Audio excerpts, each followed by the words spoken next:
दोस्तों नमस्कार, मैं दीपक गौतम एक बार फिर से हाज़िर हूँ आप सभी के सामने। जैसा कि आप सभी जानते हैं कि कल 2 अप्रैल को चैत्र नवरात्रे शुरू होने जा रहे हैं। ठीक है, सबसे पहले तो आप सभी को नवरात्रों की हार्दिक शुभकामनाएं।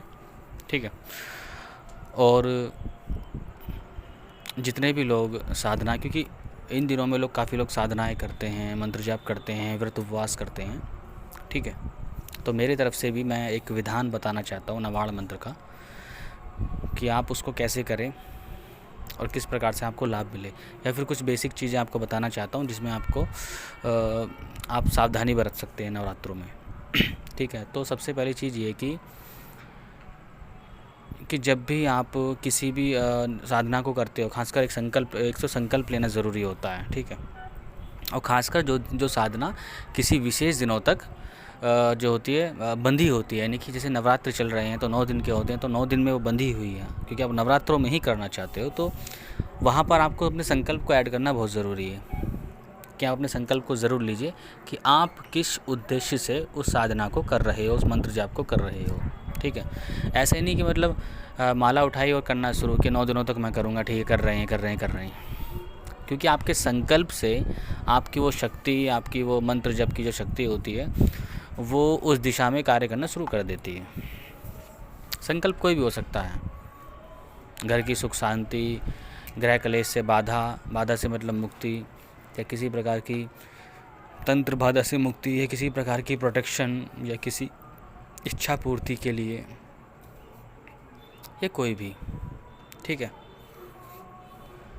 क्योंकि अगर आप कोई साधना ऐसे ही कर रहे हैं कि ठीक है, आपने किसी इष्ट देवी देवताओं को अपनाया और आप उनकी साधना इत्यादि करते हैं तो ठीक है, लेकिन जब कोई चीज़ दिनों में बन जाती है तो आपका संकल्प लेना एक तो बहुत ज़रूरी है।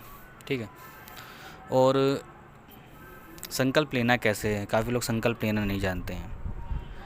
देखिए, जब आप साधना कर रहे हो तो वहाँ पर अपने दाहिने हाथ में सबसे पहले गंगा जल को उठाते हैं और इस तरह बोलते हैं जैसे मैं बता रहा हूँ। आप अपने अकॉर्डिंग जो है अपने नाम को चेंज कर लेना। जैसे मैं कि लेता हूँ कि मैं अपना नाम लेता हूँ, मैं दीपक गौतम शिव शक्ति को साक्षी मानकर। ठीक है, हालांकि जो उसमें होता है, ब्राह्मण समाज में होता है, वो अलग ही प्रकार से संकल्प लेते हैं, उसमें गोत्र वगैरह बोला जाता है, काफ़ी कुछ बोला जाता है, तो आप ऐसे भी ले सकते हो। लेकिन मुख्य रूप से क्या होता है कि आप अपने लक्ष्य, अपने एक माइंड सेट को, अपनी इच्छा को, अपने गोल को एक संकल्प में उतार रहे होते हो, सिर्फ इतना ही मतलब होता है। तो जैसे मैं लेता हूँ कि मैं दीपक गौतम शिव शक्ति को साक्षी मानकर माँ भगवती की इतनी माला मंत्र जप करने का संकल्प लेता हूँ अपने इस कार्य की पूर्ति हेतु। ठीक है, इस उद्देश्य की पूर्ति हेतु।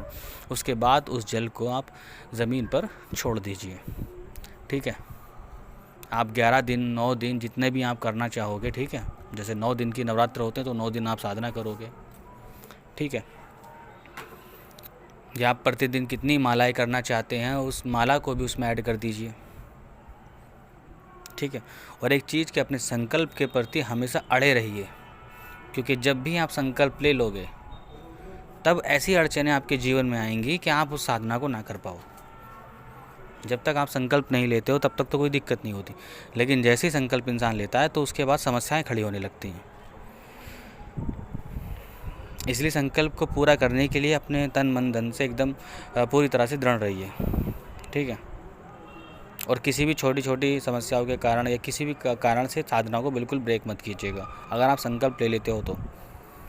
क्योंकि संकल्प लेने के बाद वो मंत्र शक्ति, वो ऊर्जा, वो देवता, वो देवी आपके उस एक कार्य को, या फिर जिस कार्य की वजह से आपने वो साधना कर रहे हो, उसको पूरा करती ही करती है। और यही संकल्प की शक्ति होती है। ठीक है, तो संकल्प मुख्य चीज़ है। और दूसरी चीज़ है कि आपकी प्रोटेक्शन, यानी कि जब आप किसी साधना को कर रहे हो तो आपके अंदर, आपकी बॉडी में आपकी ऊर्जा, जितनी भी ऊर्जाएं होती हैं, ऊर्जा के शरीर होते हैं, जैसे astral body, spiritual body, mental body. ठीक है, काफ़ी ये बॉडीज़ जो होती हैं, इनमें ऊर्जाओं का संचार बढ़ने लगता है। तो इसी प्रकार से कहीं ना कहीं वातावरण में या फिर दूसरे वर्ल्ड में, यानी कि जैसे हमारी एस्ट्रल बॉडी होती है तो एस्ट्रल वर्ल्ड भी होता है, स्पिरिचुअल बॉडी होती है तो स्पिरिचुअल वर्ल्ड भी होता है। तब कहीं ना कहीं कुछ पैरासाइट्स या कुछ नेगेटिव एनर्जीज़ ये वैम्पायरिक एनर्जीज़, ये कुछ ना कुछ प्रेत बाधा, ये सारी चीज़ें हमारी ऊर्जा को चूसने के लिए हमारे आसपास मंडराते रहते हैं जब हम साधनाएं करते हैं। तो प्रोटेक्शन एक बहुत ज़रूरी चीज़ है। हालांकि काफ़ी लोग इस बात का उदाहरण देते हैं कि मैंने देखा काफ़ी यूट्यूबर्स को कि वो कहते हैं कि आप प्रोटेक्शन किससे करना चाहते हो, आप डरते हो क्या किसी से, क्या आप उस देवता से डर रहे हो? नहीं, ये लॉजिक गलत दिया गया है, इसको ऐसे मत समझिए। चूँकि जितने भी भूत प्रेत त्रियोनिया एस्ट्रल पैरासाइट जितने भी परजीवी होते हैं, इनका जो भोजन होता है वो ऊर्जा होती है। और जब आप एक पावर हाउस बन जाओगे तो सीधी सी बात है भाई, वो आपसे ऊर्जा लेने के लिए आपके पास आएंगे। जैसे भूत प्रेत पिशाच जो होते हैं पेड़ों पर क्या कर रहे होते हैं, बोलते हैं कि पीपल के पेड़ पर फलानी एंटिटी मौजूद है। वो क्यों है? क्योंकि वो वहाँ से ऊर्जा ले रही है, क्योंकि उसका भोजन भी ऊर्जा है। वो अपने अस्तित्व को बनाए रखने के लिए ऊर्जा पीती है, खाती है। ठीक है, इसी प्रकार से एक साधक के जीवन में प्रोटेक्शन की बहुत ज़रूरी हो जाता है। तो प्रोटेक्शन करना कैसे है? देखिए, अगर आप रेकी जानते हैं तो अपने ऑरा को सील्ड रखिए, ठीक है। और अगर आप नहीं जानते हैं, सील्ड रखिए, या फिर जैसे आपके पास कोई अन्य मंत्र हो, प्रोटेक्शन के जो मंत्र हों वो आप इस्तेमाल कीजिए जब आप उसमें करते हो, साधना करते हो। या फिर मैं अपनी तरफ से एक मंत्र आपको दे रहा हूँ। मंत्र है वज्र क्रोधाय महादंताय 10 दिशो बंद बंद हुम फट स्वाहा। ओम वज्र क्रोधाय महादंताय 10 दिशो बंद बंद हुम फट स्वाहा। मैं डिस्क्रिप्शन में आपको दे दूंगा। तो इस मंत्र को 7 बार बोल करके 3 बार ताली बजानी होती है, तो चारों तरफ एक प्रोटेक्शन कवच लग जाता है। ठीक है, और तो ये प्रोटेक्शन हो गई। और एक चीज़ कि जब आप किसी गुरु के सानिध्य में हो या किसी ऐसे व्यक्ति के सानिध्य में हो जो साधना आपको करा रहा है, तो काफ़ी बार ऐसी समस्या भी होती है कि कई बार वही गुरु आपकी एनर्जी को खींच लेता है। और ये भी एक मेजर समस्या है साधकों के साथ। ठीक है, या अन्य कोई भी एंटिटी, कोई भी शक्ति, कोई भी और जो जानकार व्यक्ति होता है वो ऊर्जा को खींच लेता है। तो इसमें आपको यही करना है कि जब आप कोई जाप कर लो, मान लीजिए आपने 10 माला 11 माला आपने जाप कर लिया, तो आपको ये बोलना होता है कि मान लीजिए कि आपने देवी दुर्गा जी का जाप कर लिया, तो आपको बोलना है, हे देवी दुर्गा जी, मेरा इतने माला मंत्र जप आपको समर्पित है। और अपने भाव से, मन से उनको समर्पित कर दीजिए, या फिर हाथ में जल लेकर के उनको ये भाव से बोलिए, उसके बाद जल को ज़मीन पर छोड़ दीजिए। तो आपने वो जल उनको समर्पित कर दिया। ठीक है, ये तीसरी चीज़ हो गई।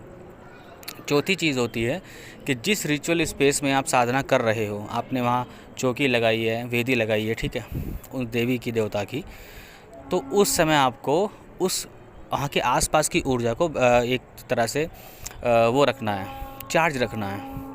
तो एक तो ऐसी जगह साधना कीजिए जहाँ पर जितने कम लोग आए उतने अच्छा। ठीक है, बाकी आ रहे हैं तो ठीक है, चलो खैर वो ऑप्शन नहीं बचता, फिर जितने कम लोग आए उतना अच्छा।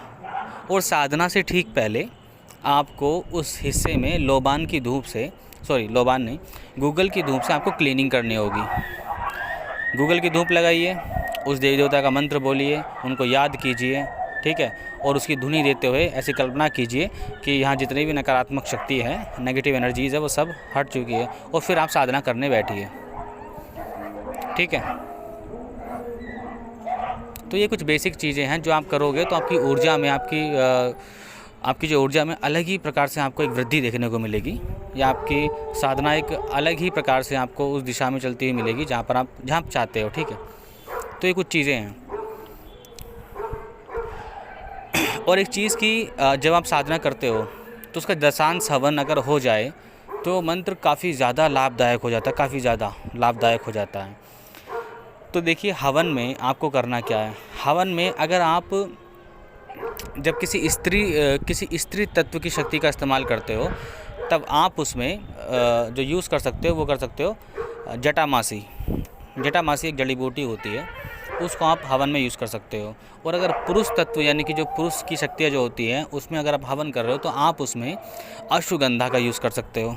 ठीक है, ये बात आपको किसी ने बताई नहीं होगी क्योंकि ये तत्व प्रदान करते हैं। जैसे अश्वगंधा पौरुष तत्व प्रदान करता है, जटामासी स्त्री तत्व प्रदान करती है। और उसके अलावा भी काफ़ी अलग अलग अनुष्ठान में अलग अलग छोटी छोटी चीज़ों का विधान होता है। जैसे माँ काली की साधना में उड़द की दाल का विधान होता है। ठीक है, बगलामुखी की साधना में हल्दी का विधान होता है। तो किसी की साधना में कमलगट्टे का विधान होता है। लेकिन मुख्य रूप से अगर आपको कुछ नहीं पता है तो आप सिर्फ बाज़ार से सामग्री लेकर आइए और उसमें घी मिलाइए, उसके अंदर थोड़ा कपूर मिलाइए, और जैसे मैंने बताया आपको कि अगर स्त्री तत्व की साधना है तो आपको जटामासी मिला लीजिए, और अगर पुरुष तत्व की साधना है तो आप उसमें अश्वगंधा मिला लीजिए, या नहीं भी मिला पाते हैं तो कोई दिक्कत नहीं है। ठीक है, फिर आप प्रत्येक मंत्र पर उनको आहुति देते हुए उनका दशांश हवन कर लीजिए। दशांश हवन क्या होता है कि किसी भी मंत्र जप का 10वां भाग, मान लीजिए आपने 9 दिनों में आपने क्या बोलते हैं 90 माला आपने जाप कर ली, ठीक है, 10-10 माला के अकॉर्डिंग हिसाब से, ठीक है, तो आपको 10वें दिन यानी कि जब आपका लास्ट का जो दिन होगा उसमें आपको 10 माला, उसमें आपको 9 माला का हवन दे देना है, यानी कि दशांश हवन। किसी भी जाप का 10वां अंश वो दशांश हवन कहलाता है। इसमें आपका मंत्र एक्टिवेट हो जाएगा और आपकी जो साधना का जिस उद्देश्य से आप साधना करना चाहते हैं वो साधना उस उद्देश्य से हो जाती है। वो उद्देश्य बहुत जल्दी से मैनिफेस्ट होने लगता है। ठीक है, और एक चीज़ कि नवाड़ मंत्र के विषय में आपको बताता हूँ कि काफ़ी लोग बोलते हैं कि नवाड़ मंत्र 2 तरीके से बोला जाता है, किसी में ऐम आता है, किसी में आइंग आता है। ठीक है, जैसे ओम ऐं ह्रीं क्लीं चामुंडाय विच्चे, फिर बोलते हैं ओम ऐं ह्रीं क्लीं चामुंडाय विच्चे। तो देखिए जो मकार होता है यानी कि ऐम, ठीक है, या क्लीं, ठीक है, तो जहाँ मकार लग जाता है वो एक स्थिर शक्ति हो जाती है। ठीक है, यानी कि सौम्य हो जाती है। सौम्य को आप बिल्कुल सौम्य मत मानिएगा, लेकिन जब गकार लग जाता है तो वो तीक्ष्ण हो जाती है। ठीक है, और जब आप किसी मंत्र के आरंभ में जब ओम को लगा देते हैं तो मंत्र की शक्ति बैलेंस हो जाती है, और अगर ओम को हटा देते हैं तो उस मंत्र की शक्ति और तीक्ष्ण हो जाती है। अब ये आप तय कीजिए कि आपको किस प्रकार से करना है। ठीक है, तो आप ये भी कर सकते हैं कि ऐं ह्रीं क्लीं चामुंडाय विच्चे, या ऐं ह्रीं क्लीं चामुंडाय विच्चे, या फिर ओम ऐं ह्रीं क्लीं चामुंडाय विच्चे, या फिर ओम ऐं ह्रीं क्लीं चामुंडाय विच्चे। ठीक है, और दूसरी चीज़, जब आप आहुति देते हैं किसी भी साधना में तब भले मंत्र के पीछे स्वाहा लगे या ना लगे, लेकिन आपको वहाँ स्वाहा लगाना है। ठीक है, स्वाहा बोलते हुए आपको आहुति देनी है। ठीक है,